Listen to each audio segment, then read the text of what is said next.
नमस्कार, माझं नाव विनोद जाधव. आज मी सोलापूरवरून आयुर्वेद सल्लागार आहे. तर आपण सोलापूरमधील बाळे या ठिकाणी याराना म्हणून हॉटेल आहे. बाळे ते पुणे हायवे रोडला, सर्व्हिस रोडला.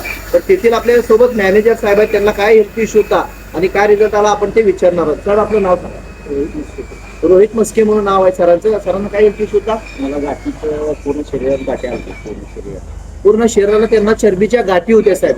बर. आणि मी प्रत्येक डॉक्टरकडे जाऊन विचारला, केला, सल्ला घेतला त्याचा. तिथं डॉक्टर म्हणजे दुखतंय दुखत आहे का म्हणून विचारले होते. मी म्हणलं दुखतंय, दुखत नाही, काय काय पण होत नाही म्हणलो. तर त्यांनी काय म्हणले, हा काय होत नसते, राहू दे असं करून माझे पैसे खूप गेले आहेत तिकडे तिकडे. म्हणजे सोलापूरचे सगळे नामांकित डॉक्टरला स्किन स्पेशलिस्टला सरांनी दाखवले. भरपूर पैसा पण गेलेला आहे, पण कोणी त्यांच्या त्या चरबीच्या गाठीवरती इलाज केलेला नाही. आपण आपल्या संजीवनी सिरप मध्ये 1.5 महिन्यामध्ये साहेब 80% रिझल्ट आला. हो 100% आला. हा, 1.5 महिन्यात उलट 100% रिझल्ट आलेले. आणखी 1.5 महिन्यात कोर्स राहिलेले. तर अशा प्रकारे बघा, जर कोणाला चरबीच्या गाठी असतील किंवा स्किनचे इतर काय आजार असतील तर तुम्ही संपर्क करू शकता. जय हिंद, जय महाराष्ट्र.